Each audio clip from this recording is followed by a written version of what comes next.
the title of my project was Generations of Activism, Grassy Narrows First Nations Fight for Clean Water.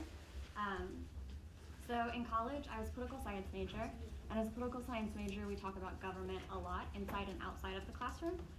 So one day, a group of friends and I were somehow we had gotten onto the topic of Canadian politics and Prime Minister Trudeau.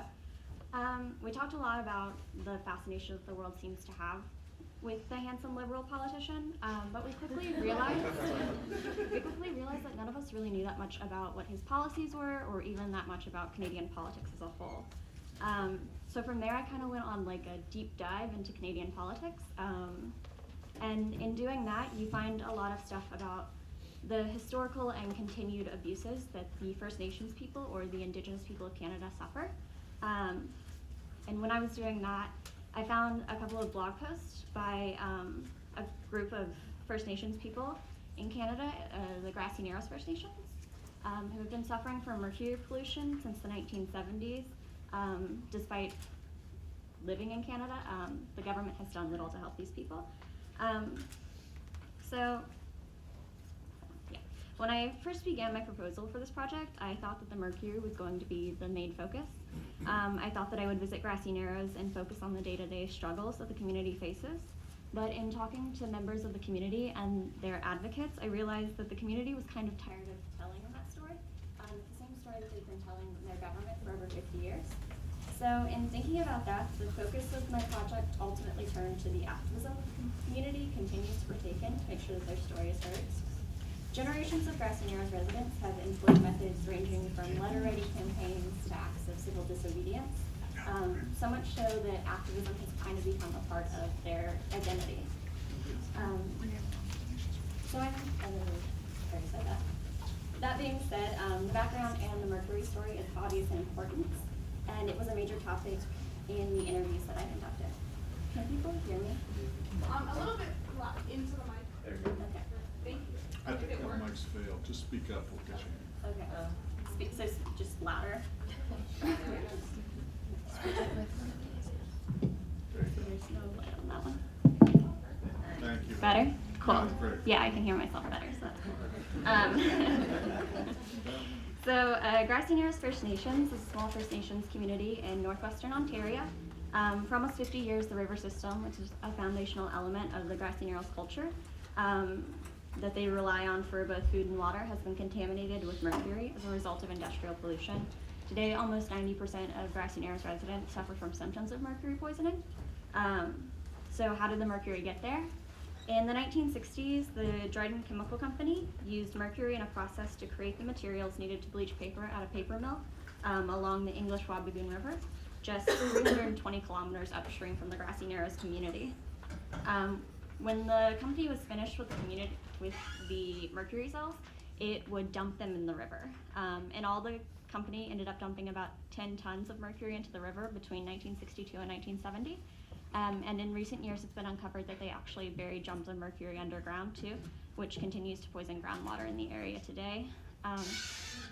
The symptoms of mercury poisoning are primarily neurological and include things like ataxia, which is a degenerative disease of the nerves, numbness in the hand and feet, general muscle weakness, and damage to hearing and speech, with long-term exposure to mercury resulting in permanent brain damage and kidney damage, and oftentimes early death, which is sadly something that the Grassy Narrows community is no stranger to.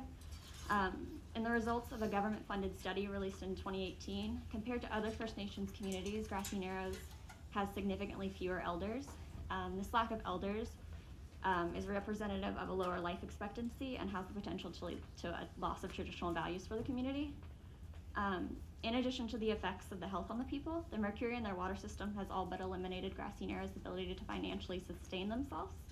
Besides using the fish found in the river to sustain themselves, the fish also provided life to a booming tourism and fishing industry in the 1960s and like very early in the 1970s. But when the mercury poisoning was discovered, those industries both fell off. But Grassy Narrows' fight for clean water began almost immediately after the discovery of mercury in their water. For almost 50 years, the people of Grassy Narrows have fought to make the government aware of their crisis. In doing my preliminary research, my main point of contact was with a community member named Chrissy Isaacs, who is an activist for her community. She's 39 now, but her activism started when she was a teenager, when she participated in her community's logging blockade. And just a little aside about the logging blockade, because Chrissy is such an amazing and cool person.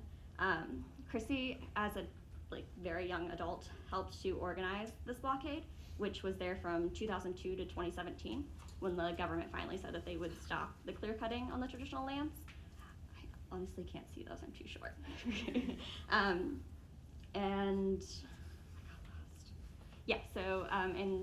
2017, they said that they would stop the clear cutting until at least 2022, but Chrissy is very adamant that if it ever happens again, she will be right there, taking that fight back up. So back to my project. It was Chrissy's story as an activist and her position as a transitional figure in the progression of the community's activism, a woman who is not yet an elder herself and is no longer a child who has seen her elders die and her own children take up the fight, that led me to focus my story on the activism in the community. So for my project, I actually ended up traveling to Toronto, where I spent time with activists from Grassy and their supporters as they took part in a yearly march and protest that they call the River Run. It's an event intended to bring awareness to the injustices faced by the community, which resulted ultimately in a pretty fast-paced experience for myself. Throughout my time with these activists, I listened to the experiences of elders and the hopes of the children of Grassy Narrows, simultaneously trying to conduct interviews, shoot photo and video, all in shoes that hadn't been broken in yet. So this year's River Run began in front of the Ontario Legislative Assembly with a number of speeches given by activists and supporters of Grassy Narrows about the importance of their cause. Each speaker spoke about their own experiences with mercury poisoning, from their own symptoms to the loved ones that they'd lost. I heard countless tales about the pains of losing loved ones and watching them suffer, and then the idea that if nothing is done, your children are also going to suffer. So the reason that this is a big issue for the community right now, and the reason that the story is important, is because October 21st is a Canadian election. This community was promised by the government that they would have funding for a Mercury care center in their community, but nothing has come of this. So the community is worried that with the election and the possible change of government, that money won't be properly allocated to them because the new government gets to decide where the money goes. So they want the community wants the money to be put in trust. So that's what I did. They continue to fight on. 3 takeaways for myself. Obviously, in 2019, people in the developed world shouldn't have to fight for clean water. Number 2, sometimes you just need to take a minute. I heard a lot of really heavy stories, and a lot of times I just wanted to cry, but I really had to think for myself that obviously is not the right way to approach this. And then proper preparation and proper shoes are super important.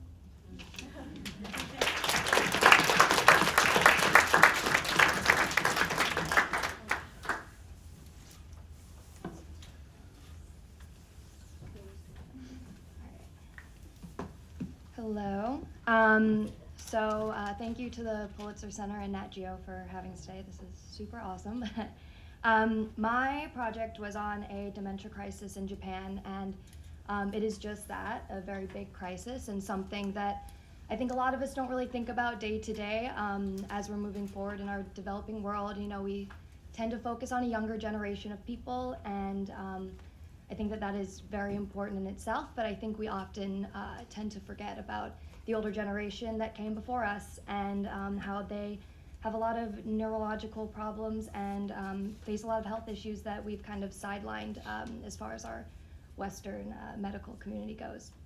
So I traveled to Japan in July to talk with an association, the Dementia Improved Support Association of Japan, where they've been working on preventative measures to kind of help and aid these in this crisis as the numbers keep growing and the amount of people that get diagnosed with dementia. And I have a video that I want to show you, but before I do that, really briefly, I want to talk about what Alzheimer's and dementia is, or are, because I don't think a lot of us, until you see it firsthand or you experience it with a loved one or or a family member, anybody, you don't really quite understand the magnitude of how critical it can be and how debilitating it can be within a family. So there's this overwhelm, or this umbrella, I guess, of Alzheimer's, and then there's subsections of that, and dementia is one of them. And then subsections of that where there are 4 or 5 different types of dementia, and I won't get into all of them. And I'm not a biology person, I'm not a scientist, so I don't know all of the genetic codes that can make you predisposed to dementia or Alzheimer's, as I'm sure there are some. But the way that I like to think about it is, you know, obviously your brain is a muscle, and just like any other muscle in your body, a lack of blood flow through your circulatory system can pretty much debilitate that muscle. It's like wearing a tight rubber band around your wrist. You know, eventually over time you start feeling a tingling, and then you no longer are able to use your hand. That's essentially what this disease is doing to these older people who get it, and then they start losing functions in parts of their brain that, you know, you can see as memory loss or depression, and a lot of really sneaky symptoms that can become increasingly bad over time. So with that, I'll show a video. This is the video, right? So I saw her, and she couldn't say my name or anything, but she immediately, and it was like I was across the room still, and she just started saying, I love you, I love you, I love you. And she just kept saying it for the whole visit.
To the airport to pick her up, she didn't recognize me, and I was just devastated.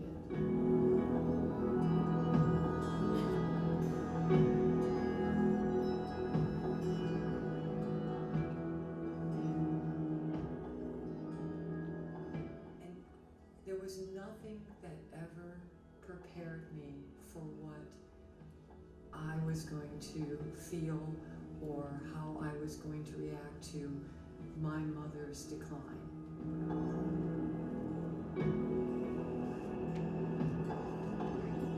It was one of the most profound experiences I've ever had, because it was like her mind may have been different, but her heart and her soul, you know, I don't know, I think maybe we just boiled down to love.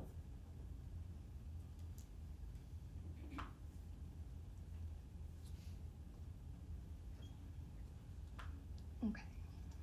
Oops, I don't know what this. Okay, so basically, the obvious question is why Japan? And Japan right now has the greatest population of people diagnosed with dementia, which is 2.3% of the population, which sounds extremely small, but for such a densely populated area, that's a little over 4 million people that are currently struggling with this disease. And I made a lot of comparisons between Japan and the US as far as dementia and Alzheimer's rates go, because I think the main point of this project for me was to show that this is a classless disease. Anybody can suffer from it, whether you're rich or poor, or you're from America, or you're from Japan.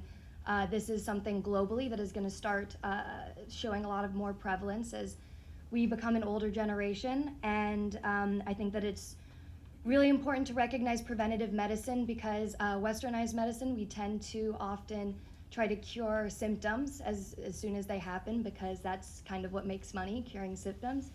Preventing these kinds of diseases, especially through natural medicines, is not really a westernized practice. So I think it's really important to take ideas of this and kind of implement it into our own healthcare, wherever we can. It's not a perfect system, and even the people that I talked to and interviewed who worked in pharmacies and were actually making the supplement said that there's no one answer that is going to cure this disease, because as of right now, as we know it is not curable. But there's a lot we can do in prevention through natural supplements and the recognition of it as far as brain exercises go, and everything else. And there's a million things that I could say that Japan is doing right in a lot of ways. So in the Q&A after, I'd be happy to answer any questions. So thank you so much for your time.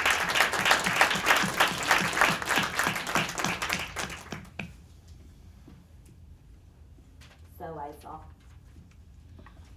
Good afternoon, everybody, and hi to my family and friends watching this live. My name is Pallavi Puri, and I'm a graduate student at Boston University School of Public Health. So this summer, I was in India uncovering stories on workers who roll beedis, which is a hand-rolled cigarette. And I tried to basically peel the layers of exploitation, but exploitation not just in terms of health, but also in terms of their status and identity as an employee in this industry. So the first city I went to was Chanpatna in Karnataka. This is a small city in southern India. It's 90 minutes drive away from the busy metro city, Bangalore, but in terms of development, it's still many years behind. So while I was walking across this 5-foot wide unpaved road, I came across Shanaz, who was sitting by the door. So Shanaz,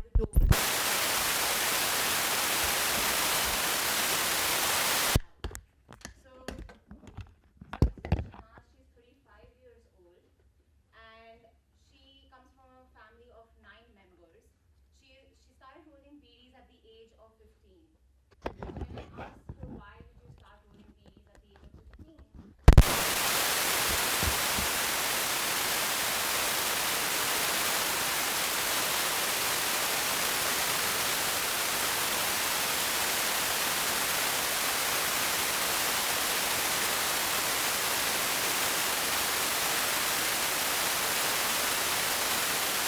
number represents only 11% of these workers. Shanaz is one of the 89% workers who is not registered in this sector. Just to give you a number of how big this industry is, so 750 billion to 1 trillion beedi sticks are smoked every year in India. There are 3.7% more beedi smokers than cigarette smokers. And when we think of beedi rollers, we usually think that they just roll cigarettes, but that's not true. They also first soak tendu leaves, which is used to make beedis, and then they let it dry, then they fill it and roll it with tobacco dust. So throughout the years, their fingerprints start to fade, but we don't realize that along with their fingerprints, their identity also start to fade. So like knowing that the industry is so big, knowing the numbers, why is the industry still unregulated? So when I asked some of the beedi industry barons and other people, and I looked into articles, I came across these 2 reasons that they mentioned. One is that they provide livelihood to home-based workers, which is unregulated. It's hard to keep a tab on who's working in the house. And then that this industry is in neck-deep crisis. They're not making profits, they're in losses. So, but according to Business Standard, in 2016, the beedi industry made $1.4 billion more than the cigarette industry. So when you see this number, you question, like, this industry is making big money, so why is this registered as a small scale industry? But when you look into it, it's on underreporting a turnover of less than $29,000, they get exempted from taxes. Now, between these numbers, there are beedi workers like Shanaz, who are earning between $4 and $12 per month. So looking at this number, I literally went to check the poverty line of India. And I saw that in 2011, the poverty line was re-established as $13.69 per month. So that means that most of the beedi workers are under the poverty line. Now, when you get to see this number, your first question is, why are they still working in this industry? So I asked Shanaz, and she said that her helplessness makes this job a compulsion. None of their needs are fulfilled, even living in a rural area. So now, I want you to keep this in mind, that for 1,000 beedis, while the minimum wage is around $3, she gets approximately $1 in hand. So I'll explain why 1,000 beedis came in, what is minimum wage, and how is there a difference between $3 and what they get in hand. Now, when you look at these boxes, let's start with the first one, which is Minimum Wage Act, which came in 1948. So this act came in place so that wage is given which is adequate to support 2 adults and children. Now, this is fixed on the basis of monthly rate, hourly rate, weekly rate. This does not apply to home-based workers. Now, Beedi and Cigar Act came in place and it shifted the norm. Beedi industry became the only industry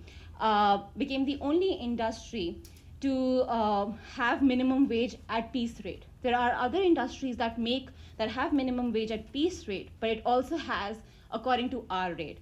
But the minimum wage varies from state to state. In Madhya Pradesh, it's $1.29, and in Karnataka, it's $2.18 per 1,000 beedis. Now, 1,000 beedis piece rate was standardized. How was this 1,000 beedis standardized? I asked Diti Bhattacharya, who's the director of Center for Workers Management. She said, so some people were basically put in a closed room and they were asked to roll beedis.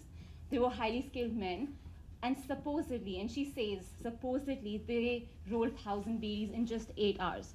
But when you go on ground and you ask people, Shanaz just rolls 400 to 500 beedis, and that also takes around 10 hours.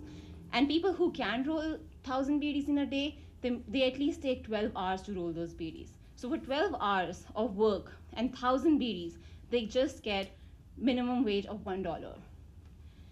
Now, before I go to Gyani, so I wanted to explain, and you remember that I said that minimum wage of $3 and they end up getting $1 in hand.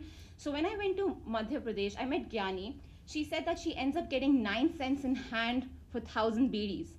And this is because they segregate between the good and the bad beedis. But they keep both sets of beedis and they pay only for the good beedis. She doesn't even know what happens to the bad beedis. So when I looked into it and I saw a report which was published by the Center of Workers Management, they had looked at the Sham Beedi factory case. And in that, no labor cost or commission cost was paid for the rejected beedis. Those beedis were still repackaged and sold under different names. That's how the industry broke down and report themselves as small-scale industries, but has a big name. Now, so this is the beedi card that is required to stay registered. And they don't have, the workers who do not have a beedi card are unregistered, and that's mostly because they don't want their money to be deducted. So even after $1, they don't want that another cent is deducted for retirement fund. Now, amongst all of this, there are still some workers who are trying to move out, but they're in different phases of their moving out. One is Purnima, who's completely shifted from beedi rolling. Second is Samvita. She's juggling between 2 forms of livelihood. She is stitching and she's rolling beedis. And for rolling, so she's still rolling beedis because she wants to keep the beedi card, which gives her benefits. And then there are beedi workers who are currently getting trained to learn other forms of livelihood, such as stitching. But when you ask all of these workers that do they want their children to continue in this form of livelihood, do they want to become beedi workers, they all say, no, I want my kid to become a doctor, an engineer, an IT person, or even like a pilot. but not a Beedi worker. But currently, some of them help their parents enrolling Beedis because, like Shanaz, they don't have an option. But my question still remains, in the future, will they? Thank you.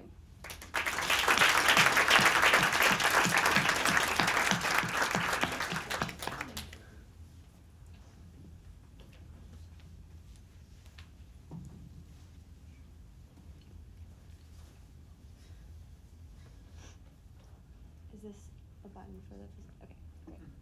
Not a clicker, I'm not used to. Okay. Hi, I am Madison Stewart. I'm from the University of Iowa, and I'm a master's student in occupational and environmental health. My project is on pesticide application and banana production in Costa Rica. So who eats bananas in here? I would say probably most people. Who knows where their bananas come from? What country? Maybe some people, maybe a couple people. Like the exact country? That one's hard. That one's really hard. It varies week to week for most grocery stores. This one, I had Costa Rica the week before, and then the next week I came and it was El Salvador. But it does vary, typically Guatemala, Honduras, El Salvador, Costa Rica. So why Costa Rica? Costa Rica, in a 2017 study, actually applied more pesticides per area of land than any country in the entire world. The US, China, more volumes of pesticides. Pesticides in general can be applied really well. Integrated pest management programs, it won't have too much effect. It does great for the crops, right? But if you apply anything in too great of an amount, and if you do it in a way that is not the best practices and not up to standards, and not conforming with scientific research, then there can be a slew of health effects, which we will talk about. So, pesticides. I'm not talking specifically maybe like glyphosate and Cheerios that you might have seen in the news. I'm talking specifically about a type and subcategory of pesticides that has a slew of health effects. Just to name a few: neurodevelopmental problems in children, ADHD, ADD, autism. In adults, increased suicide ideation, mental health issues, depression, chronic pain issues as well because of neurotoxic effects. So I'm going to try to walk us through banana production as I go on. My project mainly focused on these corporations that are selling bananas. The bananas where we get them from, they're not exactly mom and pop shops in Costa Rica. They are these large multinational corporations typically owned by Americans or Europeans. So Dole, Del Monte, Chiquita, these are probably bananas that you've purchased before. So these pesticides, you might see this picture. This is actually a banana plantation. This is where, they get the bananas off. It's actually an herb, not a tree, surprisingly. I thought that was interesting. And this blue bag is actually an insecticidal bag. It keeps insects away during the entire process. They have to replace these bags sometimes up to every single day. So why is this a problem? The pesticide does not stay inside that bag. It does this thing called aerosolizing. It goes into the air, and this young man working right here can breathe it from right there, and quite a high concentration because of how close he is. And they're harvesting bananas every day. The season is continual, all year long. And it doesn't only affect him, but it travels throughout the world. I'm sorry, maybe not the world. It travels throughout the country. They found it in national parks and schools. It deposits in soils, it deposits on playgrounds, thousands of kilometers away from the nearest banana plantation. Another primary issue is funguses. Bananas are susceptible to a lot of different pests. Funguses, insects, etc., you name it, there's everything. So one of the things I focused on was what is being done conventionally and what is being done better. Are there places and industries that are doing this, trying to be better, trying to not expose the public, and trying not to expose their workers? And the answer is yes. These photos came, the left, from Earth University in Huasimo, Costa Rica, where they actually have, I think it's about 14,000 acres of banana plantation, and they're also a university. On the left right here is a fungus called black leaf streak that is actually the most difficult thing to combat in the banana industry because you have to spray a fungicide with an airplane onto these things multiple times a week.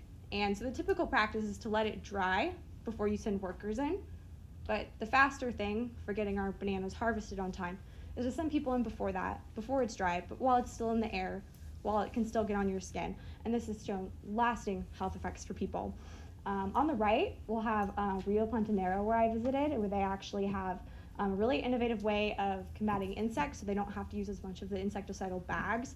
That's actually, I believe, a fungus that will attack the insect. They inject it into the roots where the insects lay their eggs, and been able to reduce a lot of their application rates massively. Earth University, they inject microorganisms into this leaf actually, and it's reduced how much pesticide they apply by 30%, which is, I mean, they apply over 100 times a year, so it can be a massive result. From there, the bananas are taken on what is called a banana train from the plantation. The banana train is typically operated, here it was by motor, but it can also be by people pulling it by hand. Well, not by hand, they wrap it around their bodies and then pull it with their body weight. It can be a significant strain because each one of these bushels of bananas can weigh up to 70 pounds. They're extremely heavy. But you can see here the insecticidal bags. Earth University actually recycled their bags, which was amazing. Most people do not. They go into a landfill and further aerosolize. The next step is processing of the bananas, and this is specifically a women's health issue because there's also this division of labor by gender. Women work in processing, men work in the field. There are different hazards and exposures for each of them. For these women, they've actually shown a lot of these women in tests, they have DNA damage, which is an indicator of cancer later on in life. In certain studies, some women doing this work have had up to 7 miscarriages if they have exposure to a certain pesticide that would cause such effects. This last picture, sorry, that's all pesticide wash. That is a solution of a bunch of different types of pesticides. As you can see, they're sticking their arms in it. They do have a little bit of protection with gloves, respirators, etc. These are actually videos if they can play. I don't think they can play. That's all right. So they're sticking their hands in here. First of all, maybe if I escape. Oh wait, play. Oh, I'm not familiar with the Mac. So these are videos. She leans all the way over on one hand, so significant muscular strain, 1, and 2, it's all over her elbows. The woman behind her, it's wetting her shirt. It's everywhere. The second woman is applying it as an aerosol. Anytime you apply anything as an aerosol or a liquid, there's a chance for you to breathe it in. So is the woman on the right. However, they're wearing men's respirators. Those respirators are made for a larger face. They can filter it out so you don't have to breathe it in and have some of those effects. They're too large for them that I saw in these plantations. Earth University was actually using a different wash that was made of oils from like garlic and citrus, and that would keep off the pests coming to our grocery stores. This might look a little bit more familiar to what you might see when you go shopping. And there they are. That's the entire process for how they harvest them, bring them here, and then here they are at our grocery store, and we don't have really largely any of this backstory for us consumers. There is this picture that I love. It's my favorite picture because this does not have to be this isn't the way it has to be. This is a result of really large-scale industrialized agriculture owned by people outside these countries and treating their workers unfairly. This is the type of banana actually that doesn't require a lot of anything. These were grown in a rainforest completely naturally, actually, at Rio Plantanero. And you can see, I love this picture so much because there's a bug. So, you can see a little insect on it, but this is the way bananas would naturally come to us if consumers were perhaps not so picky.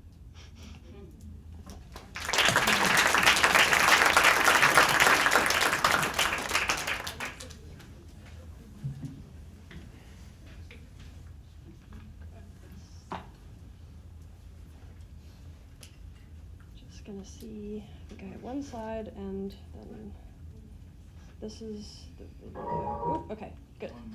Hold on, let me go first to the slide. Perfect.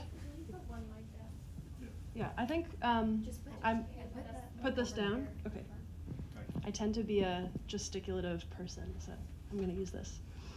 So, my name's Olivia Normen-Smith, and I'm currently based in Montreal, Montreal, and I'm more specifically at McGill University, and more specifically in the Division of Social and Transcultural Psychiatry as a graduate student. And you may ask, pray tell, what is social and transcultural psychiatry? I've never heard of such a department. And I guess I would describe it as a department that takes an interdisciplinary approach on mental health. So you have not only clinical psychiatrists, but you also have philosophers, you have anthropologists, you have neuroscientists, you have sociologists, and everyone with their perspective is looking at mental health. So this summer, I went to Cambodia for 6 weeks, a little over 6 weeks, to examine mental health. And obviously I was not examining mental health writ large. That would be a much too general of a project.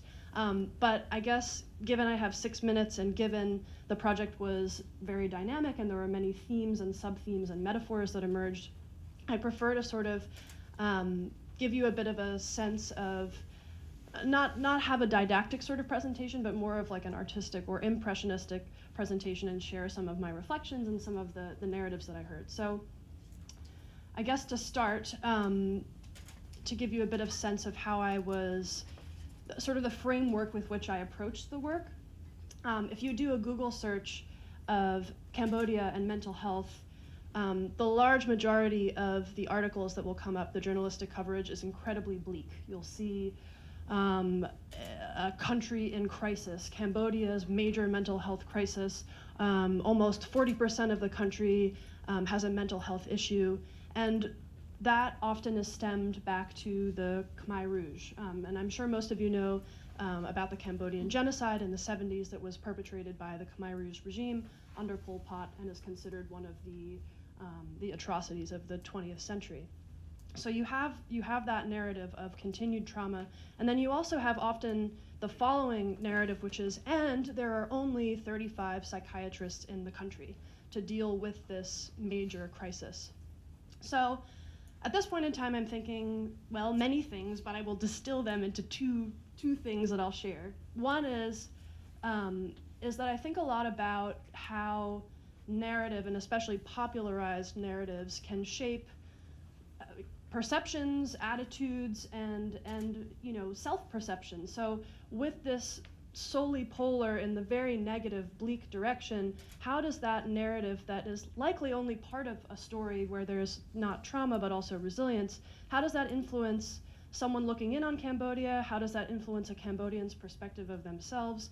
And does that create a sense of hopelessness? Does that create a sense of ability to move forward? So I thought, while examining this topic, I need to and want to take a solutions journalism perspective and highlight narratives of resilience as opposed to continuing on with this narrative of trauma. The other thing that I was thinking was that back in 2014, I had a Thomas J. Watson Fellowship where I lived in Cambodia for a little over 4 months, and I was looking at perceptions of stroke symptoms, which was initially for somewhat of a public health angle project that ended up turning sort of away from the public health angle and into the medical anthropological angle on stroke.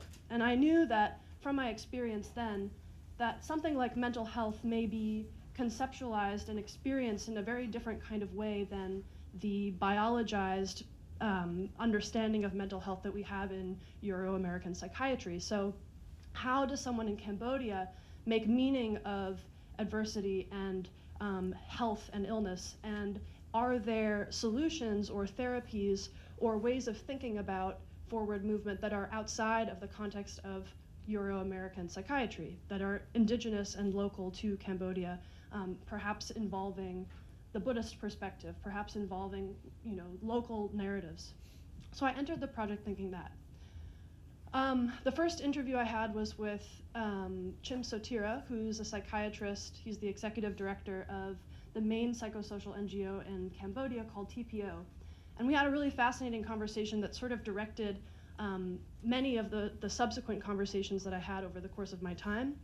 And we talked about a phenomenon called Bat, or Baksabat. And I say this in Khmer, and sometimes I get it right, and other times I butcher it, so I hope that was okay. But Bat is to be broken. Baksabat is broken, has been translated for me as broken courage, but more often broken form or broken body. And when Chim Sotira, thanks, screened, he's a Cambodian psychiatrist, but who's been trained in American psychiatry. He screened his patients and was surprised to find that there were very low rates of PTSD. But in his clinical conversations, he found that people sort of idiomatically were using this concept of baksabat, broken form, broken courage, broken body. And so I basically, in conversations with other people, which include some of the individuals on this screen, I spoke to a lot of artists about arts and healing in Cambodia. I spoke to, let's see, in the middle, there's a woman who's involved in the revitalization of the silk, indigenous silk production, tuk-tuk drivers, a fishing family on the Tonle Sap River. And we spoke about this concept of baksabat. I always incorporated that into my conversations to understand what's your relationship to that word? Do you identify with it? Do you feel this? Do you think your parents have felt this?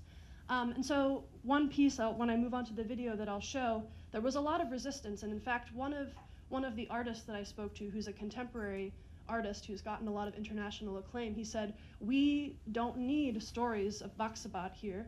We need heroes, and we need to share those stories. So that was also reinforcing for me coming in with that perspective. But the clip that I'm going to show you is a narrative of a woman whose name is Von Savai, and she was the former prima ballerina for the Khmer Ballet before the Khmer Rouge regime took over, which she lived through. She lived through that regime. Only 10% of artists in the country survived that period. And she's now, as a 70-year-old woman, come back to Cambodia to teach a new generation of dancers. And I found that that narrative of the idea of baksabat, broken body, broken form, juxtaposed with this teacher who, there are 4,000 different formations in Khmer Ballet. Only 1,000 of them are still known because it's an embodied physical knowledge that's also perhaps like trauma, but also passed on from generation to generation. And she's trying to keep that alive. And her words, and I don't remember if this piece is in the clip, but her words are basically, I choose not to be baksabat, I will move forward, and this is my duty and this is my responsibility. So I've kind of juxtaposed those two different stories, and I will show the video slice of the narrative.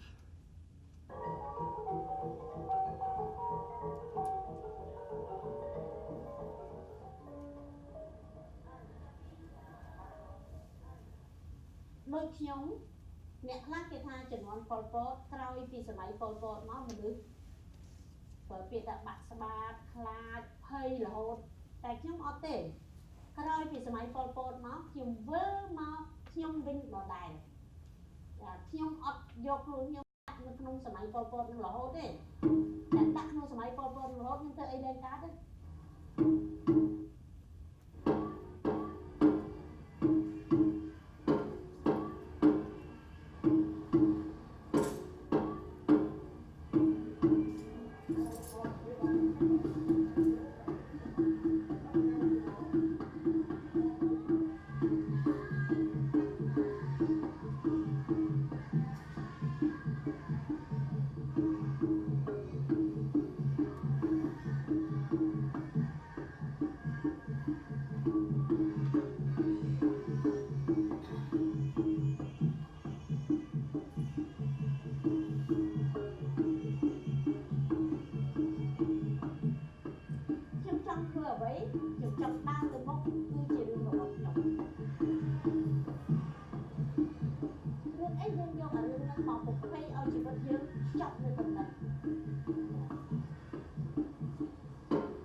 ខ្ញុំអត់បាក់ស្បាតទេខ្ញុំត្រូវតែដើរទៅមុខ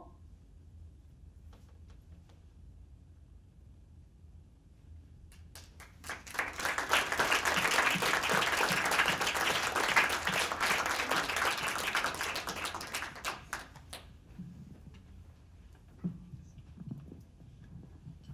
That was superb. Thank you all. Thank you. Wonderful presentations and video. Let's see. Who do we have? Hi, my name's Patrick Ammerman. I'm from UPenn. I have a follow-up question for Olivia. Did you encounter in your time in Cambodia like a lot of stigma about reporting on mental illness? And if so, how did you navigate that? That's a good question. I mean, sometimes I felt in a way that I was approaching mental health, but not really like asking people about mental health. I don't know quite how to explain it. So in the conversation, let's say with Von Savai, we talked about how dance has been healing for her. We weren't really talking about diagnoses. We weren't talking about, I don't think diagnosis or anything like that ever really came up in my conversations. So I think one of the things that was interesting to me too is the idea that there's not a lot of awareness about mental health, but I wonder if that's just because it's not framed in the way, you know, that we usually talk about. But it wasn't, I didn't feel like it was so much of an issue in my conversations. But I'll have to think about that more and give you a more articulate answer.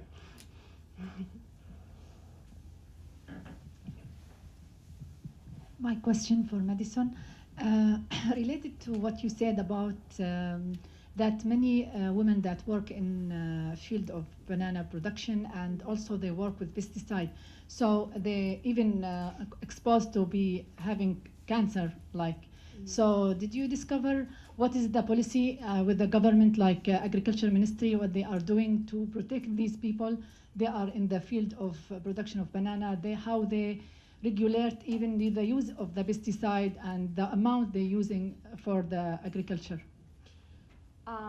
Yes, so in a lot of the pre-reporting, I did do a lot of policy research, and so Costa Rica does have, after a massive round of lawsuits in the 70s, where 20,000 people from Latin America sued Dow Chemical and Dole for exposures, actually, they came up with this policy where they would really review what pesticides came into the country when it's manufactured and produced and sold there. They'd review what was allowed in the future, because in that situation, birth defects was the primary issue. However, as a result of that, there's not really the infrastructure. So only a couple of pesticides get approved per year, and with how quickly the market is advancing for just agrochemicals in general, having just a couple per year doesn't really combat the problems that they have. So that's why there's such an intense over-application as well, because if you're limited to new things that you have as these pests adapt and evolve, you have to apply more of what you already do have.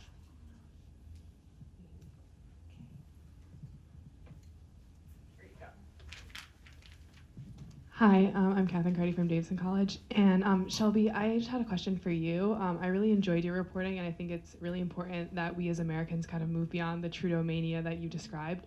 And I love the video you posted, by the way. Everyone should watch it on the Flitzer website. But my question is mainly about sort of linking to the cultural sensitivity issue that we discussed earlier today. And I'm wondering how it factored into your reporting that they had been speaking out for so long, yet in so many promises, especially around truth and reconciliation, that have just really been unmet. And did that present certain challenges for you in reporting? And like, if so, like, how did you overcome that? Yeah. So I think that the idea that they have been like telling their story for so long was definitely a big factor in like my choosing to go with the activism as a part of their story. They, as a community, are tired of telling people that like life is hard with mercury poisoning. They feel as though people should realize that now. So in doing my own reporting, I had to like make sure that like I got that information. I got the like stuff about the mercury, but also I didn't make it so much the focus because it's not what the community wanted to focus on. Hi, Rafael Lima, Wake Forest University. I have a question to Pallavi. During your reporting, do you see any sort of like workers union for Beedi rollers? And if not so, do you know why there isn't like such an organization that can kind of like fight for like better pay for those kind of workers? Can you hear me? I don't know if this mic. Actually, that's a really nice question. I tried to look into some worker unions, and there were, but it was hard basically to figure out the difference between the ones that were a front group for the industry and that were actually unions trying to work for the workers. However, some of the states, like, so I went to Karnataka, there used to be very strong unions, but what started happening was that these unions started working with the contractors who were in the middle, who were paying the Beedi workers. So they knew that Beedi workers actually don't have a voice. It's the contractors who are guiding this. And when I also met one of the Beedi industry owner, she said actually that off record that she is ready to increase the wage, but she actually sits on that table where they decide what the wage is going to be. But when it comes to making that decision, that doesn't end up happening, and the union ends up being used for purposes like, oh, Beedi products should not have pack warnings because that will reduce the sales. So it's more in the form of business, but not for the rights of the workers. Hi, my name is Angelica, and I'm from the UC Berkeley School of Journalism. I just wanted to say, you guys, this is a really interesting panel. I think you guys covered a lot of issues that is not necessarily on the international platform when it comes to news, so I really appreciate that. But my question's for Audrey. So with the natural medicine that that particular village was using, did you do any reporting on whether it was actually, I don't know, when I say working, I mean, like, did they find any progress in any of the people? Like, what are some things that went on there? Yeah, so the organization that I worked with that was producing the mushroom supplement called Quokka, they gave me a lot of facts and figures. It's a brand new supplement that they're trying, so they're still in a trial and error kind of place with it.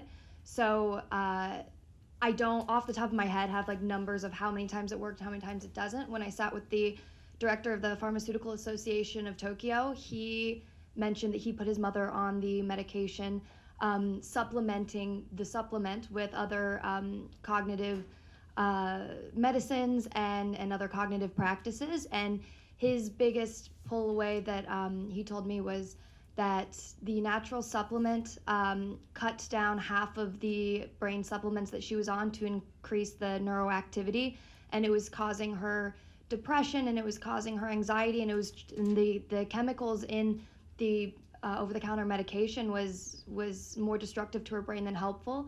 And so in switching out to the natural supplement, it actually not only, in this particular situation, kind of increased her brain activity, but it also helped her emotional health day to day as well. So if that kind of answers. Let's see, do we have another question? Joel, I have a question for Pallavi. I'm just wondering, so you were talking about the contracting for the Beedis and themselves. Do you find, like in competition with big tobacco companies, do you find that it's easier for people to maybe not go with a contractor and maybe sell them by themselves on the street or something like that, be their own type of vendor for the Beedis, and do they make more money that way? Perhaps could they see more money that way rather than working with somebody? Because the photos that you took, they looked like they were working out of their houses. So I guess another question that would arise from that is, how do they get these supplies to these people, and how do they procure them back once they're rolled and ready to be used?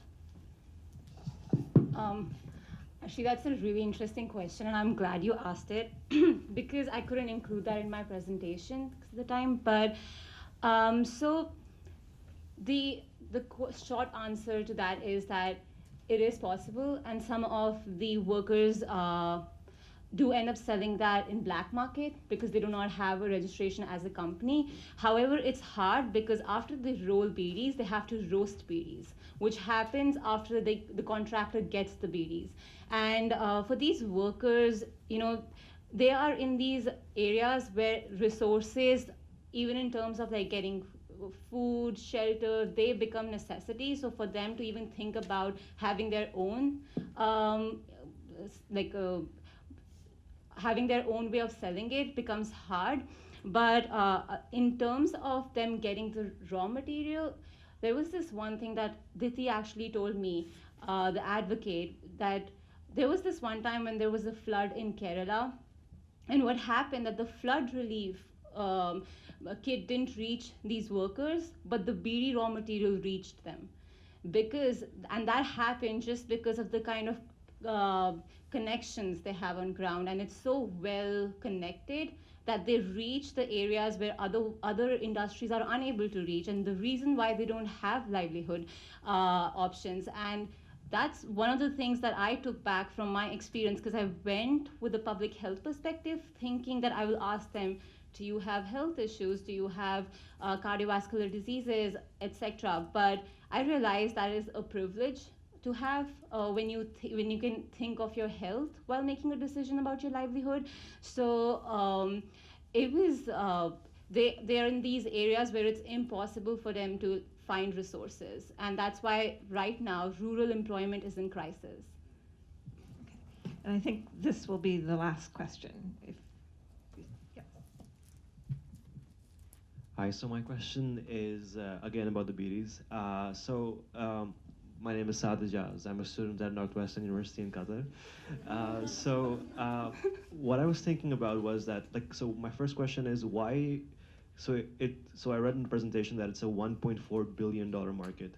So why are they preferred over cigarettes? And if the reason is cost, then wouldn't increasing the wages sort of like be the demise of the industry? Because if the wages go up, the final cost of the product goes up? Or is there enough room in the entire ecosystem for wages to go up, but for the price to stay the same? What do you think about that?